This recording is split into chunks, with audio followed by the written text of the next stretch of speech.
Daniel, who are, in your opinion, those early favorites?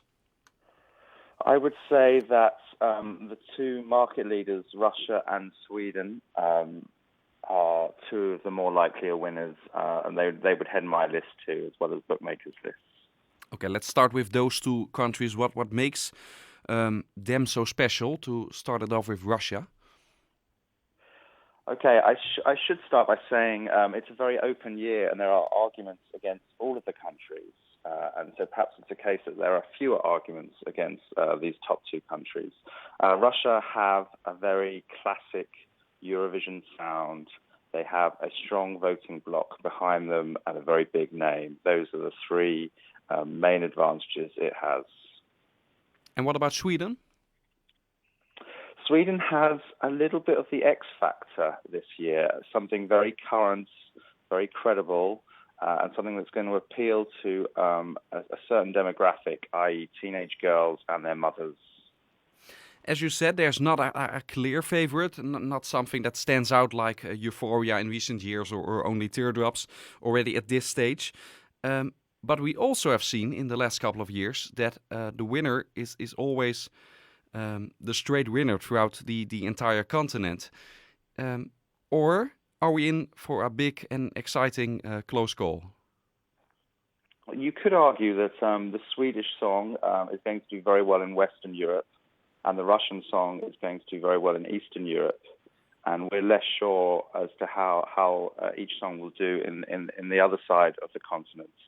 So that's why it is an open year, and we could find something coming from the pack and surprising in rehearsals, much like happened in 2014 with Austria and Netherlands. And which country could be such a surprise this year? It's hard to tell. I'm going to give two songs. I think the Latvian song is going to be very popular with juries, and if it's presented in a certain way, I think it can catch on with televoters as well. So that's one song I would suggest, and that's in the top 6 or 7 in the betting.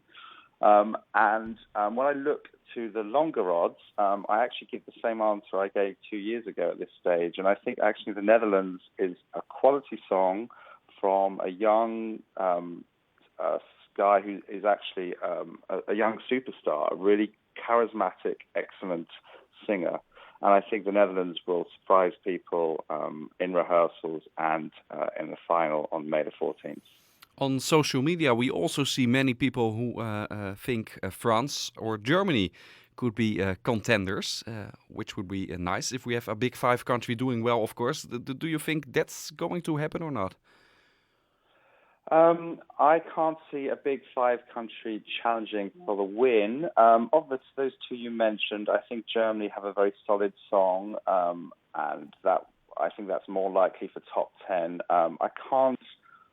France have got a nice song. It's the kind of song that passes people by, and I can't really see it making a dent on the scoreboard in May. I'm surprised it's as high up in the betting as it is, to be honest.